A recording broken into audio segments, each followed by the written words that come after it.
खबर में खुश आमदेद। मैं हूं आपका होस्ट सईद काजी और मेरे को होस्ट हैं जनाब मियां शाहिद साहब। नाज़रीन, चंद खबरें और फिर एक ढाई अहम शख्सियत हमारे साथ होंगी, मगर पहले मैं रन डाउन आपकी खिदमत में अर्ज़ कर दूँ। चीन पे अब क्या 250% टैरिफ लगेगा या 5%? किस तरफ हालात जा रहे हैं? अमेरिका और ईरान का क्या मामला है? आपस में जंग हो रही है, धमकियाँ हो रही हैं, या वो न्यूक्लियर पे स्टैंड ऑफ रहेगा? क्या सिलसिला होगा? पेट्रोल की कीमतों में कमी ना होने की वजह से क्या वजह बलोचिस्तान है या IMF है? और मैशत तरक्की अगर कर रही है तो क्यों हज़ारों और लाखों लोग मुल्क को छोड़ रहे हैं? मेरे साथ मौजूद है, किसी तारुफ के मोहताज नहीं, जनाब खुर्शीद महमूद कसूरी साहब, साबिक़ खारजा हैं, कानूनदान हैं, दानिशवर हैं और आलमी अमूर पर गहरी निगाह रखते हैं। Kasuri sahab, thank you very much for your time. Kasuri sahab, what was unthinkable 2 to 3 months back, आज हम जो देख रहे हैं, जिस तरह अमेरिकन एम्पायर अनरेवल कर रही है, कैसे देख रहे हैं इस कॉन्फ्लिक्ट को? क्या आप एक्सपेक्ट कर रहे थे? Did you see coming? तो ये क्या है, पहले तो एक्सप्लेन करें और फिर हमें ये भी गाइड करेंगे कि हालात किस तरफ जा रहे हैं। ये आप टैरिफ्स की बात कर रहे हैं ना जी? जी, ये जो वॉर, ट्रेड हेलो जी, ट्रेड वॉर। जी हाँ, देखिए ये जो ट्रेड वॉर है, इसकी इंडिकेशन तो प्रेसिडेंट ट्रंप ने पहली टर्म में दी थी, लेकिन उनकी टर्म में वो अपने प्रोग्राम पे अमल दरामद नहीं कर सके और उनकी बड़ी ज़्यादा रेजिस्टेंस थी उस दौर में। अब के जिस किस्म का मैंडेट उनको मिला है वो एक बिल्कुल मुख्तलिफ नौइयत है, लेकिन जो भी ये कर रहे हैं इसकी क्या, आप जब तवक्को की बात करते हैं, किसी को ये अंदाज़ा नहीं था कि इस तेज़ी से मामलात आगे बढ़ेंगे, और मुझे कम से कम ये लग रहा है कि ये अमेरिका के हक़ में नहीं जा रहे। और उसकी वजह यह है कि ये ट्रंप साहब अब जो टैरिफ्स लगाए जा रहे हैं और जो चीन का और अमेरिका, अब तो ये मज़ा का खेज़ हो गया है। कल वो 2000 करेंगे तो 4000%। बेसिकली मसला यह है कि it amounts to a trade embargo. Trade हो ही नहीं सकता, चाहे 100% हो, 80 हो, 200 हो, 250 हो, तो वैसे ही कहानी है। ये तो बचकाना सी बात है, इसीलिए वो चाइना WTO में हर दफ़ा चला जाता है। अब पॉइंट इसके अंदर ये है कि जो पहले ये समझा जा रहा था कि दुनिया पिछले 80 साल से कम वेस्टर्न पावर्स, अमेरिका कहते थे कि हम रूल्स बेस्ड ऑर्डर हैं, और दूसरों के बारे में, चीन रूस के बारे में वो ये कहते हैं कि ये रूल्स बेस्ड ऑर्डर नहीं है। अब तो फिर वो ये कहते थे कि हम स्टेबिलिटी के हम सिंबल्स हैं। अब तो ये वाज़ेह हो गया कि स्टेबिलिटी का सिंबल अगर कोई नज़र आ रहा है वो प्रेसिडेंट ही हैं। तो मेरा ख्याल है कि अब प्रेसिडेंट ट्रंप को शायद 2-3 चीज़ों को अंदाज़ा नहीं था। और एक तो यह है कि जिस तरीके से गई तो ठीक है, उन्हें पहले मौका नहीं मिला, अब के मौका मिला और वो कर रहे हैं जो उनके दिल में था। मेरा नहीं ख्याल है कि इसको थिंक थ्रू किया गया है, अगर कि उनके राइट विंग के थिंक टैंक भी हैं। और अब नज़र ये आ रहा है कि वो इससे खुश नहीं, क्योंकि बहुत से लोग ये सोच रहे हैं कि बकौल उनके ये गेम चीन के हक़ में जा रही है, medium term to long term, medium में भी और लॉन्ग में भी। उसकी एक वजह है, जो अमेरिका की ताकत के मुख्तलिफ सरचश्मे थे कि जो इनकी असली ताकत थी वो सॉफ्ट पावर थी, जो प्रोफेसर जोसेफ नाई ने जिस पे लिखा भी है। और सॉफ्ट पावर जो थी उसको मुख्तलिफ तरीक़ों से वो सिंबलाइज होती थी, और वो एक तो हॉलीवुड थी, उसके अलावा अमेरिकन जो कल्चर था सारी दुनिया में फैल रहा था, और उसके यूनिवर्सिटीज़ थी उनकी, और उनके जो ये जो हैं USAID थी, जिससे लाखों लोग अफ्रीका, एशिया के गरीब तरीन लोग जो थे, उनको ना सिर्फ कईयों को तो खाना पीना उस पर चलता था, और कई जो थे उनको अगर वो दवा ना लें, टीका ना लगवाते तो जिंदा नहीं रह सकते।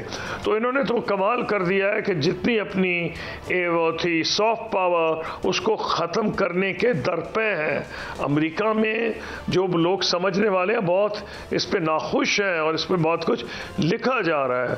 अब दूसरी चीज़ ये है कि जिस हिसाब से ये लगा रहे हैं टैरिफ्स, शायद इन जो ये गुस्से का इजहार कर रहे हैं कि कभी 145 फिर 250, चाहता हूं इंटरजेक्ट कर रहा हूं। बुनियादी वजह यह है कि कसूरी साहब, मैं सिर्फ एक सवाल बीच में ऐड करूं, जारी रखिएगा।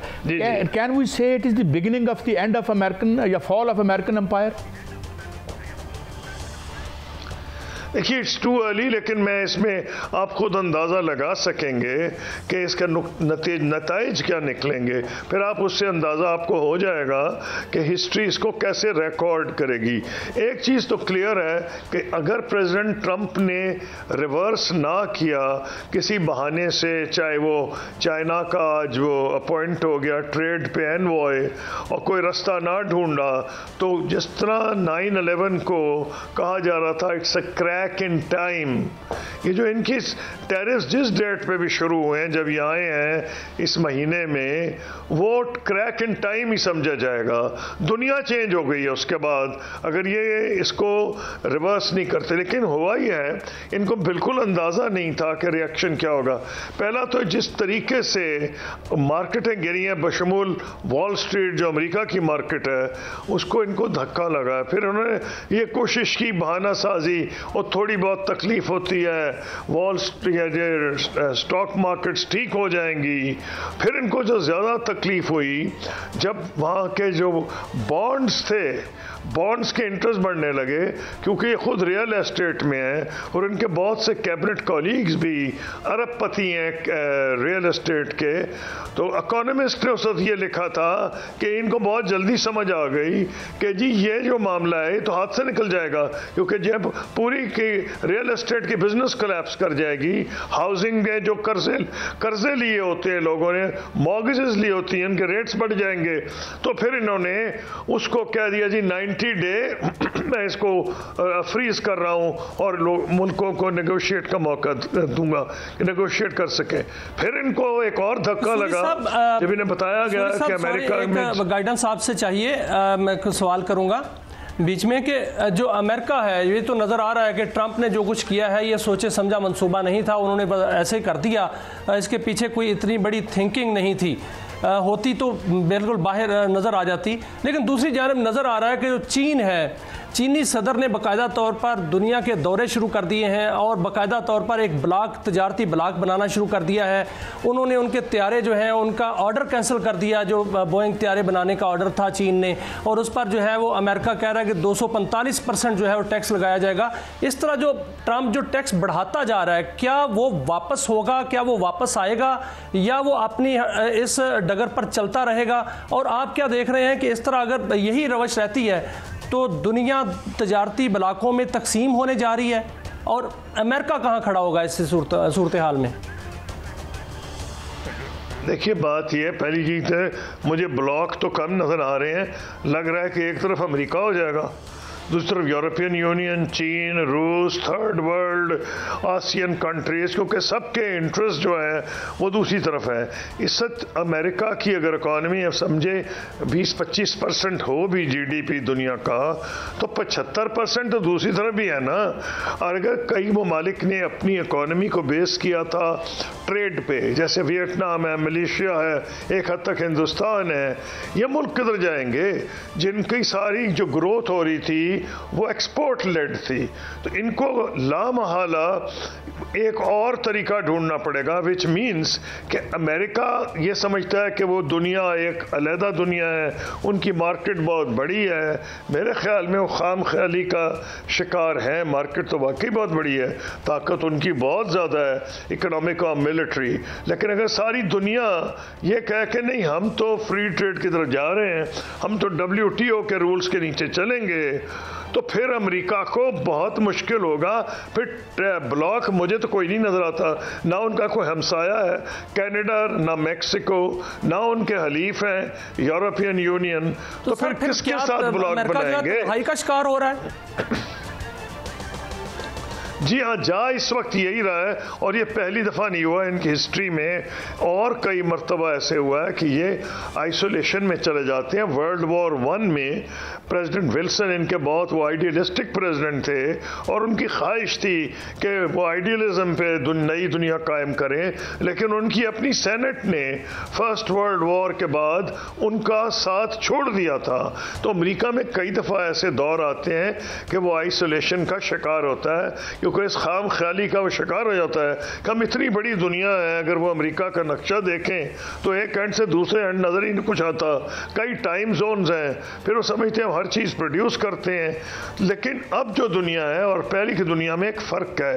आज से 30 साल पहले शायद जो अमेरिका के बगैर बाकी दुनिया चल नहीं सकती थी, अब बाकी दुनिया को 75% GDP का हो गया है और बहुत सी ऐसी टेक्नोलॉजी जिसका अमेरिका पे दारोमदार था वो दूसरे मुल्कों ने बहुत तरक्की की है। चाइना ने तो एक इकोनॉमिक, ये सवाल तो इकोनॉमिक्स का है related to politics. Do you think कि जो रिजर्व करेंसी का डॉलर का था जिसकी वजह से इनकी हेजमनी थी, क्या they might lose it in the wake of new जो सिस्टम आया है स्विफ्ट के मुकाबले में चाइना का? देखिए, जो डॉलर बेस्ड इकोनॉमी थी ऑलरेडी, क्योंकि ये बहुत से मुल्कों पे सैंक्शंस लगा रहे थे, तो दुनिया ऑलरेडी ये सोचने पे मजबूर हो गई थी कि कोई ऐसा सिस्टम बनाएं जिसमें उनके रिजर्व्स करेंसीज बच जाएं। इसलिए वो कई लोग तो आ रहे थे कमोडिटी ट्रेडिंग पे, यानी कि वो ऑलमोस्ट लाइक बार्टर टाइप वो कह रहे थे, फिर अपनी करेंसीज के अंदर वो ट्रेड करना चाह रहे थे। तो आहिस्ता आहिस्ता दुनिया डॉलर की तरफ से हट रही थी। लेकिन डॉलर में सबसे बड़ा अमेरिका को जो एडवांटेज था और वो ये था कि अमेरिका खुद जब चाहे डॉलर प्रिंट कर सकता है। हम रुपया प्रिंट नहीं कर सकते, हम पाउंड बरतानिया प्रिंट नहीं कर सकता, क्योंकि वो रिजर्व करेंसी डॉलर थी।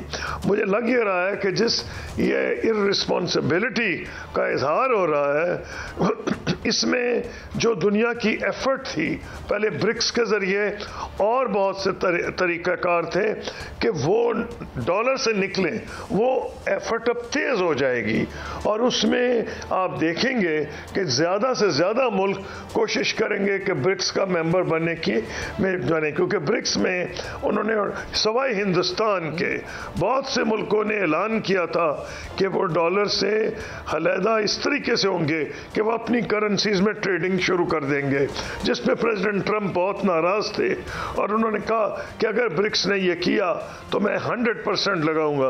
मैं 100% की क्या अहमियत है जब आपने 250% वैसे ही लगा दिया है। मेरा ज़िमनी क्वेश्चन है सर, यही मेरा ज़िमनी क्वेश्चन है कि डॉलर जो है जब से ट्रंप ने हल्फ उठाया और तजारती वार शुरू की तब से अब तक जो है 10% डॉलर की कदर इंटरनेशनल लेवल पर गिरी है और यूरो की कदर जो है वो बढ़ी है, इधर युआन की कदर जो है वो बढ़ रही है। तो क्या कुछ आप देख रहे हैं कि डॉलराइजेशन जो है वो ख़त्म होती जा रही है, कम होती जा रही है और दूसरी करेंसियां ऊपर आकर कोई नई करेंसी जो है वो उसके मुतबादल जो है वो जगह ले लेगी? जी, काफ़ी देर से ये बात हो रही थी कि एक बास्केट ऑफ करेंसीज होनी चाहिए जिसमें डॉलर के अलावा यूरो भी हो, युआन भी हो, जापानीज येन भी हो। तो ये तो बड़ी देर से लोग सोचे जा रहे थे और आज से मुझे याद है कि कोई 15-20 साल पहले जब मेरी महातीर मोहम्मद साहब थे जो मलेशिया के प्राइम मिनिस्टर थे, उस वक्त उन्होंने सजेस्ट किया हमें कि हमें गोल्ड ब्लॉक का गोल्ड स्टैंडर्ड लाना चाहिए, क्योंकि वो ये समझते थे कि एशियन इकोनॉमिक क्राइसिस के बाद उनकी जो रिलायंस डॉलर पे थी उसने उन्हें बहुत नुकसान पहुंचाया था। तो इसलिए दुनिया तो बड़ी देर से सोच रही है और ट्रंप साहब जो कुछ कर रहे हैं, प्रेसिडेंट ट्रंप, मुझे लग रहा है वो एफर्ट्स तेज होंगी। अच्छा कसूरी साहब, एक और बड़ा अहम इशू मैं समझाऊंगा, एक स्टैंड ऑफ चल रहा है ईरान और अमेरिका के माबैन न्यूक्स के हवाले से। डू यू थिंक कि Iran will have to submit, और ये अनथिंकेबल सिनेरियो, वो कहते हैं हम हमला करेंगे और न्यूक्स को निशाना बनाएंगे which could destroy this planet, तो इस पर आप क्या समझते हैं? बेटर सेंस प्रिवेल करेगी या ये भी एक बहुत बड़ा फ्लैश पॉइंट है? नहीं, मेरा नहीं ख्याल है कि इजराइल की जो ख्वाहिश है ना, इजराइल की ख्वाहिश है कि अमेरिका के साथ इनके साथ वो करे जो लिबिया के साथ किया गया था, यानी उनका प्रोग्राम डिसमेंटल ही कर दिया गया था। इनको किसी सूरत में ईरान वो नहीं मानेगा कि उसने देखा कि उसके डिसमेंटलिंग प्रोग्राम के बाद और जब सद्दाम हुसैन का जो छोटा मोटा प्रोग्राम था तबाह कर दिया गया उस इराक पे हमला करके, तो क्या इन दोनों मुल्कों का हशर हुआ। तो मुझे तो बिल्कुल नहीं नज़र आ रहा कि ईरान माने। हाँ, एक चीज़ पे ईरान मान जाएगा और वो मुझे कोई शक नहीं, और वो ये गारंटी देने को तैयार होगा कि हम न्यूक्लियर बॉम्ब नहीं बनाएंगे। वो एक और चीज़ है। और ये चीज़ कि जी आप डिस्ट्रॉय कर दें वो तो नहीं कोई मानेंगे। हाँ, न्यूक्लियर बॉम्ब नहीं बनाएंगे, उसके लिए वो IAEA की इंस्पेक्शन के लिए तैयार हो जाएंगे, क्योंकि ईरान पे जो सैंक्शंस हैं उसका बहुत उससे नुकसान हुआ है और उसके सोशल प्रॉब्लम्स भी पैदा हो रहे हैं ईरान के अंदर। तो वो मैं समझता हूँ इस हद तक तो ठीक है। और जो ट्रंप साहब हैं, इनके आने से पहले, प्रेसिडेंट ट्रंप के आने से पहले P5+ जर्मनी जो मुआहिदा कहलाता था, JCPOA, उसमें यह था कि ईरान मान गया था कि जिस स्टेज पे वो था को 4% एनरिचमेंट यूरेनियम की, वहाँ वो मान गया था कि वो उसको तैयार है कि IAEA की इंस्पेक्शन में डाल दे। लेकिन जब ट्रंप साहब वहाँ से निकले तो ईरान ने बेइंतहा उसमें इजाफा किया अपनी सलाहियत में, और अब वो 20% भी करते हैं, एक हद तक वो 60% भी कर रहे हैं, और 60 से 90 करना ज़्यादा वक्त नहीं लगता, कुछ महीनों में हो सकता है, विच मीन्स न्यूक्लियर बॉम्ब बनाया जा सकता है। बहुत से लोगों का ये अंदाज़ा है कि इतना एनरिच यूरेनियम ईरान के पास है कि वो कुछ महीने में 6 न्यूक्लियर बॉम्ब बना सकता है। तो ट्रंप साहब ने, प्रेसिडेंट ट्रंप ने अगर हमला किया क्वेश्चन होगा आपसे, तो उसकी सलाहियत खत्म नहीं होगी कि ईरान जो अमेरिकी सदर है वो बड़ी जल्दी में है इस हवाले से भी, जिस तरह उन्होंने ट्रंप वार जो है वो शुरू कर दी, तजारती वार, और इस हवाले से भी बड़ी जल्दी में है कि जल्द अज जल्द मुज़ाकरात हों वरना हम जो है वो हमला कर देंगे। क्या कोई ऐसी इत्तलात तो नहीं है अमेरिका को कि ईरान जो है वो बिल्कुल नज़दीक पहुंच गया है, या ऐलान करने वाला है, या अपने बम बनाने वाला है, या बना चुका है? नहीं, ये तो उनको खतरा होगा कि अगर ये मुआहिदा ना हुआ तो ईरान न्यूक्लियर सलाहियत हासिल कर लेगा, कि जो 60% पे कर चुके हैं और 90 जाने में ज़्यादा वक्त नहीं लगती क्योंकि बेसिक नॉलेज उनके पास है। तो इसीलिए प्रेसिडेंट ट्रंप इतनी जल्दी में है। फ़र्क सिर्फ ये उनकी पॉलिसी में और इजराइल की है। इजराइल चाहता है बॉम्ब करके तबाह कर दिया जाए, और वो ये नहीं समझता कि इसका नतीजा क्या निकलेगा। पहली चीज़ तो अगर ये करेंगे तो अमेरिका के जितने एलाइज इस इलाके में हैं, ईरान हाथ पे हाथ रख के तो नहीं बैठेगा। फिर अमेरिका की फ़ौजें भी हैं, अमेरिका के अड्डे हैं, अमेरिका को ज़्यादा सोचना पड़ेगा, इसराइल को सोचने की इतनी ज़रूरत नहीं। मेरा ख्याल है कि प्रेसिडेंट ट्रंप शायद उस हद तक नहीं जाएंगे और वो इस पे राज़ी हो जाएंगे कि अगर, जो कि obviously under IAEA safe guards होगा, किसी के वर्ड्स पे कोई एतबार तो नहीं को करेगा। IAEA सेफ गार्ड्स पे तो ईरान रेडी है, पहले भी रेडी था, तो वो जहाँ है वहाँ फ्रीज हो जाएगा, ये तो ईरान रेडी हो जाएगा। ये कि उसको डिस्ट्रॉय कर दिया जाए प्रोग्राम को, तो मुमकिन ही नहीं है। जब एक कौम सलाहियत हासिल कर लेती है, अगर ये बम्बार्डमेंट करें भी तो फिर तो डेफिनेटली बॉम्ब बनाएंगे, और वही समझेंगे कि हमें बनाना लाजमी है अपनी सिक्योरिटी के लिए। ये प्रेसिडेंट ट्रंप के लिए कोई आसान फैसला नहीं। मुझे लग रहा है कि शायद बड़े अजीब लगेगा कि ये वापस तकरीबन वैसे मुआहिदे पे जाएं जिसको इन्होंने पहले रद्द किया था, जो P5+ जर्मनी ने, उसमें अमेरिका भी शामिल था, ओबामा एडमिनिस्ट्रेशन, जो इन्होंने कर लिया था मुआहिदा। अब उसके करीब करीब जाएंगे। मैं नहीं मानता कि ईरान ये मान जाएगा कि लीबिया की तरह हम डिस्ट्रॉय कर लेते हैं। अच्छा कसूरी साहब, कमिंग बैक टू पाकिस्तान, एक बहुत दो हाथियों की लड़ाई में हम फंसे हुए हैं। हमने $26 बिलियन उनके भी देने हैं, चाइना के इधर भी हम फंसे हुए हैं। हमारी क्या दाना डिप्लोमेसी होनी चाहिए? What should be the cornerstone? हम इन दोनों के दरमियान बैलेंस कैसे करें? नहीं, हमारे दरमियान जो हम पहले से कर रहे हैं, हमारे फॉरेन ऑफिस को उसकी बड़ा तजुर्बा है कि हम शुरू से, हम जब गए थे सियाटो सेंटो में, सियाटो तो चाइना के अगेंस्ट था।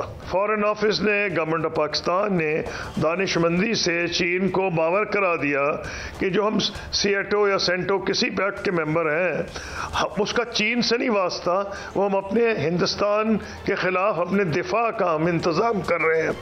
तो मैं ये समझता हूँ कि चाइना हमारी मुश्किलात समझता है। चीन ने हमें कभी नहीं कहा कि आप अमेरिका से कुट्टी कर लें, और ना पाकिस्तान कभी कुट्टी करेगा। ये अमेरिका को समझ होनी चाहिए, और मेरा ख्याल है हो गई होगी कि वो इतना प्रेशर अगर डालें पाकिस्तान पे, वो मुमकिन नहीं है कि पाकिस्तान एक हमारा ट्राइड एंड ट्रस्टेड एलाई है, हम उसे नहीं छोड़ सकते। अमेरिका के जो पुराने ताल्लुकात जब हालात ख़राब भी हुए हैं तो पेंटागन टू GHQ हमेशा कायम रहे हैं, और वो मेरा ख्याल है एक ताल्लुक ऐसा है जो कायम है और शायद मजबूत हो सकता है। कुछ इशारे ऐसे हैं कि वो मज़ीद मजबूत होने जा रहा है। अच्छा कसूरी साहब, सर मेरे दो सवाल है। जी हाँ सर मेरे दो सवाल हैं, एक तो ईरान से मुतल्लिक सवाल है, दूसरा हौसियों के मुतल्लिक सवाल है। ईरान के साथ अमेरिका के मुज़ाकरात तो हो रहे हैं, लेकिन अगर ये मुज़ाकरात कामयाब नहीं होते, जो कि अमेरिका भी इसकी जो है वो कह चुका है, सदर ट्रंप कह चुके हैं कि मुझे लगता है कि हमें जो है वो सख्त इक़दाम करना पड़ेगा अगर ईरान नहीं मानता। दूसरी जानब ईरान कहता है कि मैं बराबरी की सतह पर जो है मुज़ाकरात करना चाहता हूँ, मैं झुक कर मुज़ाकरात नहीं करूँगा। अगर फ़र्ज़ करें ये मुज़ाकरात जो है वो नाकाम हो जाते हैं तो क्या अमेरिका ईरान पर हमला करेगा? सर दूसरा मेरा सवाल ये है कि जो हौसी हैं वो एक रेगुलर आर्मी भी नहीं है और वो बड़ी ताकत भी नहीं है, उनके पीछे कौन सी ताकत है कि वो रेड सी में अमेरिकन तनसीबात पर भी हमला कर रहे हैं और इजराइल पर भी बढ़ बढ़ के हमला कर रहे हैं? देखिए बात यह है कि पहले उस पर आ जाएं जो आपने ईरान का पीछा क्या। देखें ना, ये अंदाजे लगाना मफरूज़ों पे कोई फ़ायदा नहीं है। बयानात दोनों के आ चुके हैं। मफरूज़ा किस बात का? ईरान के फॉरेन मिनिस्टर का बयान आया है कि बड़े रिस्पेक्टफुल अंदाज में हुए और कंस्ट्रक्टिव थे। अमेरिका ने भी कहा है कि कंस्ट्रक्टिव थे, और फिर अग्री भी कर गए कि एक हफ्ते के बाद मिलेंगे। तो आप इस तरह क्यों इस नतीजे पे पहुंचना चाह रहे हैं? We'll cross the bridges when we come to them. अभी तक तो इशारे पॉजिटिव हैं, और मुझे इसी से अंदाज़ा हो रहा है कि प्रेसिडेंट ट्रंप को शायद दूसरी तरफ जाना पड़े। उनको ये भी पता है कि अगर जंग हुई तो उनके एलाइज नहीं बचेंगे इस इलाके में, और अमेरिकन फ़ौजें भी हैं जिन पे हमले होंगे यहाँ से। तो मुझे अभी जब वो स्टेज आएगी तो बात करेंगे। अभी इंडिकेशन तो अच्छे पॉजिटिव आई हैं इस टॉक्स के बाद, अमेरिकन साइड भी और ईरानियन साइड भी। अच्छा ji Kasuri sahab, it was a great pleasure to have you on the show. हम बहुत ही और बड़े एक मुतदिल भी और बड़ी पेनिट्रेटिंग एक एनालिसिस में नाज़रीन आपने सुना। ये थे मामलात। बहुत शुक्रिया कसूरी साहब। एक ब्रेक है, ब्रेक के बाद हाज़िर होंगे तो कुछ और चीज़ें हैं, पेट्रोल की कीमतें हैं, मैशत के हवाले से। पहले नैब की भी एक आई थी बात के हज़ारों बिजनेसेस पाकिस्तानियों ने खोले हैं जाके UAE में, तो ये क्या मामला हो रहा है? और फिर अपोजिशन भी कोई मूवमेंट तो नहीं चला पा रही। क्या हालात हैं? एक ब्रेक के बाद।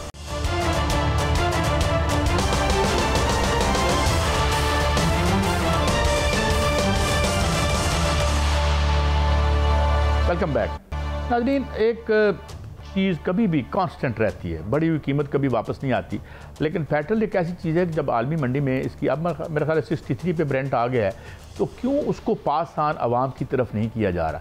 क्या हमारे बस ज़रिए मुआश वतन अजीज़ का IMF के कर्ज़े और आवाम पर इनडायरेक्ट टैक्सेशन है, और मुख्तलिफ बहाने जी IMF नहीं करने देता, फ़लाँ नहीं करने देता, जबकि इनके अपने जब हम कहते हैं कि जी ये आप IPPs पे नज़र रखें, ये जो आप एबनॉर्मल प्रॉफिट्स दे रहे हैं उन पे नज़र रखें, ये जो आप जो 16-18 बिलियन डॉलर जो शायद अब बढ़ गया है UNDP के मुताबिक, जो अशराफिया को आपने रियायतें दे रखी हैं, सब्सिडीज़ दे रखी हैं, उन पर हाथ डालें। हमेशा मियाँ साहब हमारे गिरबान पे और हमारी जेब पे जो है वो होता है, और बताया जाता है कि इसमें बड़ी कोई हिकमत है, इसमें बड़ी माशी कोई है। और तो ये बलूचिस्तान में हो, ये भाई बलूचिस्तान में जितना पैसा दिया है वही अलग बात कि उसकी अशराफिया खा गई तो हम क्या करें? ये तो सारे कहते हैं। जिस तरह पहले मैं असलम भूतानी साहब को कोट करता रहता हूँ, तो ये वहाँ पे ये एक शफाफ तरीके से पैसा नीचे खर्च करें। बलूचिस्तान हमारा सबसे प्यारा सूबा है, और वो उसको हमें उसने बड़ा यानी एक तो प्राइड है हमारी। तो ये क्यों इस तरह से ये कह रहे हैं, और ये क्यों पेट्रोल की कीमतें नीचे नहीं कर रहे जबकि आलमी मंडी में गिर रही हैं? मियाँ साहब देखें कायद साहब, बलूचिस्तान में तरक्की होनी चाहिए, वहाँ डेवलपमेंट भी होनी चाहिए, फलाह बहबूद के जो मंसूबे होने चाहिए, वो फुल ऑफ एनर्जी मंसूबा है। सूबा है और वहाँ पर जो है वो बेहतरीन तरक्की होनी चाहिए, और अगर वहाँ तरक्की हो जाए तो वो बलूचिस्तान सूबा जो है ना सिर्फ सूबा बल्कि पाकिस्तान पूरे का पूरा जो सऊदी अरब जितनी इकॉनमी बन सकता है। लेकिन इसका ये तरीका नहीं है कि जो रिलीफ आवाम को दिया जाना था उसका रुख मोड़ना जो बलूचिस्तान की तरफ मोड़ा गया और असल बात नहीं बताई गई। असल बात जो है काजी साहब वो ये है कि IMF ने कहा था कि लेवी बढ़ा दी जाए और इसका ऑर्डिनेंस जारी किया गया और लेवी जो है वो बढ़ा दी गई। पेट्रोलियम मसनूआत की कीमतों पर जो समरी गई थी उस पर जो है वो आवाम को रिलीफ नहीं दिया गया। 18 अरब रुपए का रिलीफ जो आवाम को मिलना था वो नहीं दिया गया और ये कहा गया कि हम बलूचिस्तान में एक शाहराह बनाएंगे जो शाहराह खुजदार से लेकर कोयटा से लेकर कराची तक जाएगी और वो शाहराह जो है वो इस पैसे से बनाई जाएगी। दूसरा ये कहा गया कि कच्ची कनाल जो है उसकी तामीर की जाएगी। दोनों मंसूबे जो हैं वो एक मंसूबा NHA का है, दूसरा मंसूबा जो है वो वापडा का है। एक मंसूबे पे NHA ने पैसे लगाने हैं और उससे पहले NFC अवार्ड जितने भी होते रहे हैं वो बलूचिस्तान को पैसे मिलते रहे। 800-900 अरब रुपया बलूचिस्तान को मिला है, वो कहाँ गया है? क्या इसका हिसाब हुकूमत को नहीं करना चाहिए? क्या वज़ीर आज़म जो अपने आप को chief executive officer of Pakistan कहते हैं वो इसका हिसाब ज़रूर करें और वहाँ पर जो है हिसाब का अमल शुरू किया जाए कि जिन्होंने 900-800 अरब रुपया खाया है वो डेवलपमेंट पर लगना था। बहरहाल जो कच्ची कनाल है उसकी बात मैं करता हूँ। कच्ची कनाल का कैसा फेज 1 जो है वो 31 अरब रुपए में बनना था, वो 81 अरब रुपए में बना है। जो 31 अरब से 81 अरब तक का जो सफ़र है वो कैसे कटा, वो पैसे किसने खाए, कोई नहीं पूछता। इससे पूछना चाहिए अवाम का जो रिलीफ है वो क्यों दिया जाता है, क्योंकि अवाम को रिलीफ ये मिलना था, बल्कि यही रिलीफ नहीं है।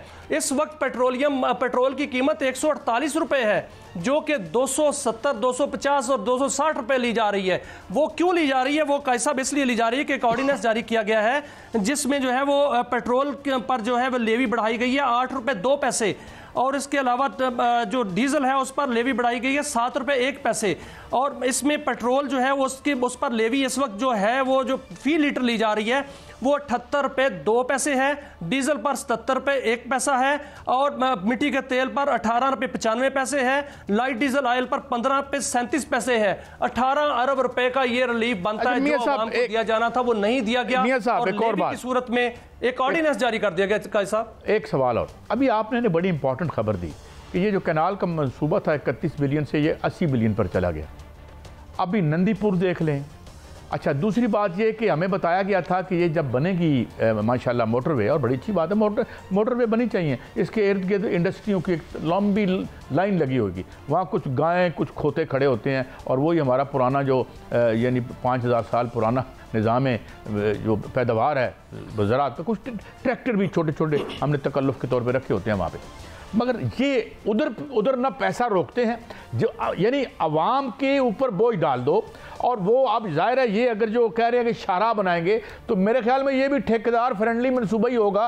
हमें तो शाहराहों का फ़ायदा हुआ कि हम ज़रा जल्दी पिंडी पहुंच जाते हैं, वरना वो जो इंडस्ट्री लगनी थी वो तो नहीं लगी। और इसी आज तक इस स्कैम के पीछे कोई नहीं गया। जिस तरह मैंने अर्ज़ किया था कि डाइवो के चीफ ने 5 साल कोरिया में सजा काटी कि तुमने ये ठेका खरीदा था, इसकी किसी ने आज तक तहकीक नहीं की। उधर पैसे हम डोल आउट करे जा रहे हैं, अवाम पे हम डाले जा रहे हैं और बता रहे हैं कि ये तरक्की हो रही है। मियाँ साहब काजी साहब देखें, जो NHA है सालाना खरबों रुपए का नुकसान करता है अदारा, उसका नुकसान जो है वो ख़त्म नहीं किया जाता। हालांकि NHA खुद ये सड़कें बना सकता है और ये सड़कें बन सकती हैं, इसमें कोई शक नहीं। मोटरवे बनी या दीगर सड़कें बनी उसकी तहकीकात भी नहीं हुई, ना ही NHA की तहकीकात हो रही है कि इतना नुकसान क्यों कर रहा है। टूल पे टूल तो जो है टूल टैक्स जो है वो तो बढ़ाया जाता है। आपने देखा कि टूल टैक्स जो है वो कितना बढ़ा दिया गया, लेकिन इस हवाले से कोई तहकीकात नहीं करता कि जो मंसूबे डिले हो रहे हैं, एक और सवाल जो है वो खरबों डॉलर पर पहुंच रही है, वक्त कम है, तहकीकात नहीं होती। लेकिन इस वक्त एक अच्छी खबर काजी साहब ये है, 2 खबरें भी दे दें। 2 खबरें, रिलीफ तो हमें नहीं मिला, अच्छी खबर एक आई है, अगर आप इजाजत दें तो मैं खबर दे दूं। हाँ जी बोलें आप। एक अच्छी खबर ये आई है कि जो नाजायज मुनाफा कमाते थे बिजली घर और IPPs, उनके खिलाफ कार्रवाई शुरू कर दी गई है। फ्रांसिक ऑडिट जो है वो उनका शुरू कर दिया गया है। बहुत से ऐसे पावर प्लांट्स थे जिन्होंने जो बातचीत की और उन्होंने कहा कि हमारा टैरिफ कम कर दो। आज नेपरा में एक समात हुई, उसमें यह बताया गया कि 11 IPPs का टैरिफ कम किया जा रहा है, 3 रुपए फी यूनिट उस पर फर्क पड़ेगा और वो बिजली की कीमतों पर उसका रिलीफ जो है मिलेगा। लेकिन बाकी जो IPPs हैं उन्होंने मुज़ाकरात नहीं किए, उनका फ्रांसिक ऑडिट किया जा रहा है। अगर फ्रांसिक ऑडिट में वो गिल्टी करार पाते हैं, जो कि पाएंगे कसूरवार, और उनको ना सिर्फ बंद किया जाएगा बल्कि उन पर पेनल्टी डाली जाएगी, उनसे वो कैपेसिटी पेमेंट जो पहले सार्फिन से ली गई थी वो वापस ली जाएगी। और दूसरी बड़ी खबर ये है काजी साहब कि रियल स्टेट जो प्लाट्स हैं वो जो बड़े महंगे हो गए थे वो अब सस्ते होने जा रहे हैं, क्योंकि उन पर एक्साइज ड्यूटी जो है वो ख़त्म की जा रही है। जो नॉन फाइलर पर जो है वो 5% थी और फाइलर्स पर 3% थी, वो कम हो रही है। और तनख्वाहदार जो तबका है उस पर बोझ कम होने जा रहा है। 1 करोड़ मालियत का जो कारोबार था उस पर 10% पहले जो है वो एक टैक्स आयत था, वो भी जो है टैक्स सरचार्ज ख़त्म होने जा रहा है। ये बजट से पहले ये समरियाँ मंजूर होने जा रही हैं और वज़ीर ख़जाना ने इसकी मंजूरी देती है। वज़ीर आज़म जो है वो इसकी मंजूरी देंगे, काबीना इसकी मंजूरी देगी। हो सकता है बजट में ये खुशखबरी सामने आए। काजी साहब, अच्छा मियाँ साहब, हम ना 2-3 चीज़ें एक्सपोर्ट कर रहे हैं। एक तो हम सरमाया एक्सपोर्ट करते हैं, जब हमें खबर आती है हर साल दुबई की जो सिटी गवर्नमेंट से कि जी इतने अरब की हमने जो है वो प्रॉपर्टी खरीदी।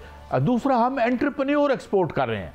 ये नैब की रिपोर्ट थी ना कुछ अर्सा पहले कि इतने हज़ार लोगों ने न जाके वहाँ पे कारोबार खोल लिए हैं दुबई में।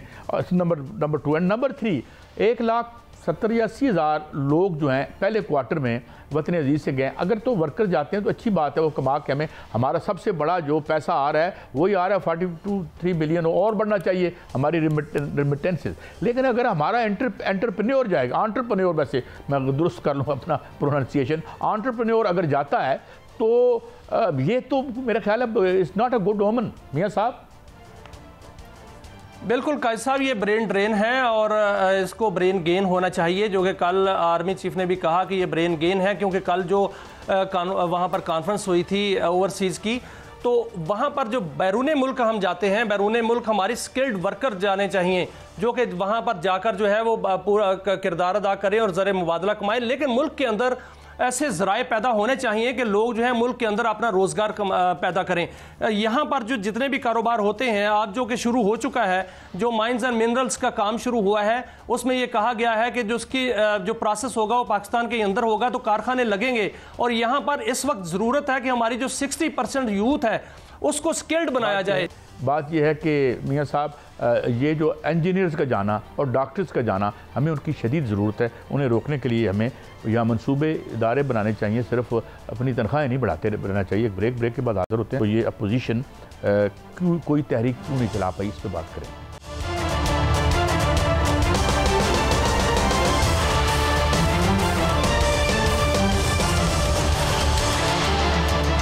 Welcome back.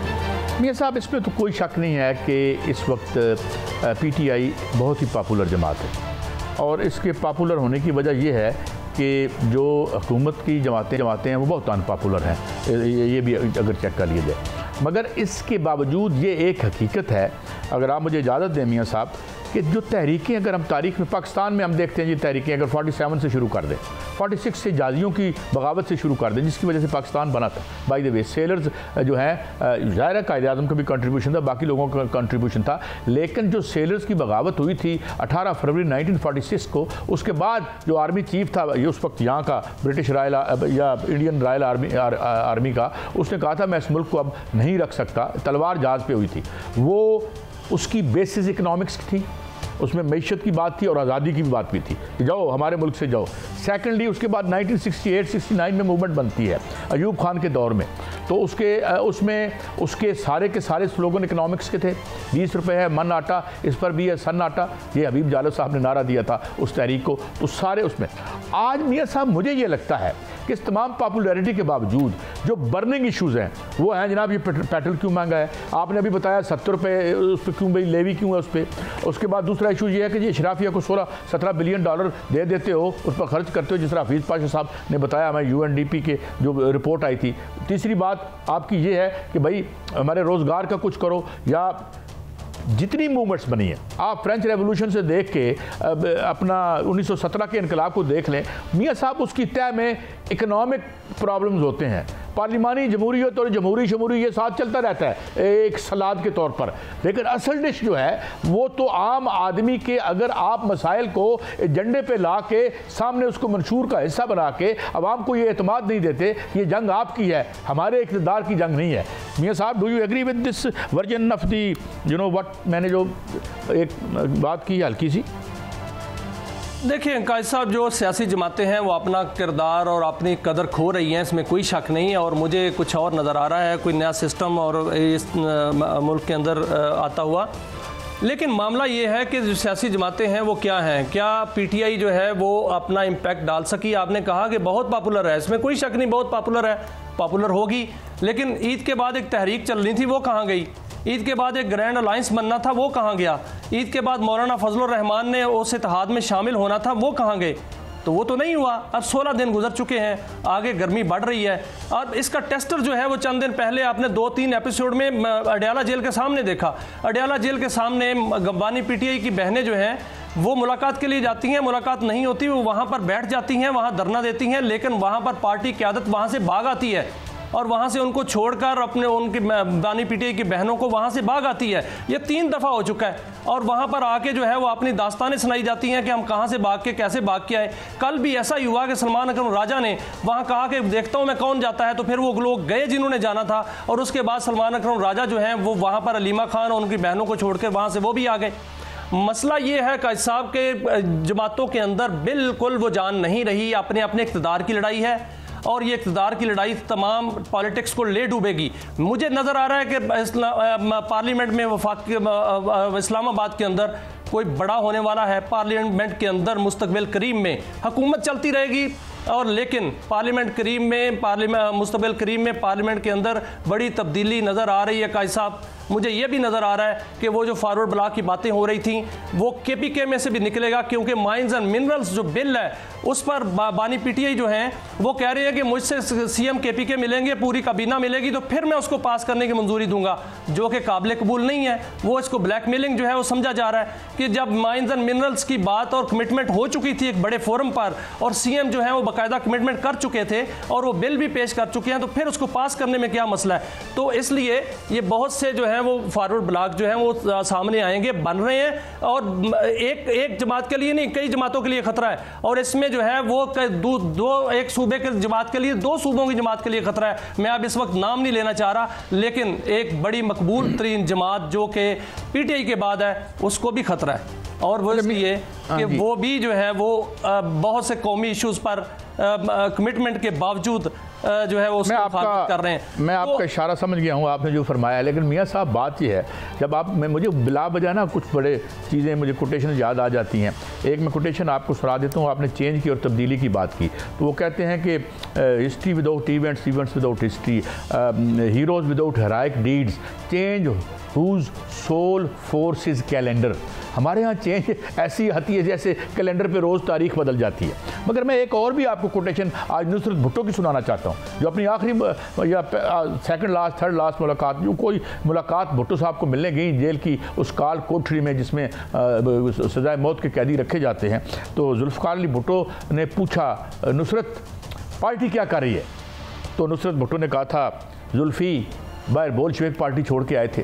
तो मेरा ख्याल में जो ट्रेजिडी है खान साहब की, वो सिंसियर भी हैं, उन्होंने अपने तय पूरी कोशिश की, अपनी ज़िंदगी को दांव पे लगा दिया। उनकी बहनों को बाहर बैठ के देखे हुए दिल मेरा जो है वो अफसोस, मुझे कोई खुशी की बात नहीं है इसमें कि हम करें कि जनाब ये इसको we can not celebrate it. तो मुअज़्ज़ज़ अच्छी औरतें हैं, तो ये एक है मेरे ख्याल में इशू कि जो पार्टी का जो क्राइसिस है वो जो मैं कहता हूँ आइडियोलॉजिकल क्राइसिस है, आइडियोलॉजिकल क्राइसिस है। तो मेरे ख्याल में यही वजह है कि लोग जिस तरह आप कह रहे हैं कि अपने अपने इक़्तिदार बाहर से मिल के आते हैं, जो आके कहानी सुनाते हैं, और सवाती साहब कोई और कहानी सुना रहे हैं, कोई और कहानी सुना रहे हैं, तो ये तो फिर ये है कि party was not prepared for any such huge struggle. Party अगर सोशल मीडिया पे चलानी है तो सोशल मीडिया पे चलेगी, अगर ग्राउंड पे चलानी है तो ग्राउंड पे चलेगी। ग्राउंड पे तो पार्टी नहीं चल रही। ग्राउंड पे तो ये है, वो पहले बात कर रहा था कि अलीमा खान अकेली बैठी वहाँ पर जो है वो इंतज़ार कर रही थी कि लाखों लोग आएंगे।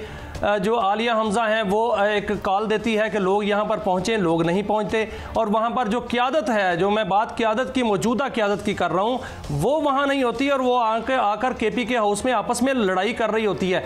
और सोशल मीडिया पर जो है वो इतनी बड़ी जंग जो छेड़ी हुई है पार्टी ने, उसका इम्पैक्ट तो कुछ नहीं पड़ रहा, उसका तो नेगेटिव इम्पैक्ट पड़ रहा है, और जो कि अब दम तोड़ता जा रहा है। और अब हालत ये हो रही है कि बानी PTI ने यह भी कहा कि जो बैरून मुल्क व्लॉगर्स हैं उनको नहीं निकालना पार्टी से, उनको जो है वो सियासी जमातों के जो सियासी पार्टी के जो कमेटी के जो इजलास होते हैं उसमें ना बुलाया करें, बाकी उनको बिल्कुल उनको हाथ नहीं लगाना। इतना तो ब्लैकमेल हो रहे हैं जनाब बानी PTI साहब। मियां साहब, फिर सोशल मीडिया पर पार्टी चलेगी। मैं आपको एक बात बताऊं, ये जो एक तो जो मूवमेंट जो है वो हुकूमत सरतोड़ कोशिश कर रही है बन जाए, किसानों की मूवमेंट बन जाए।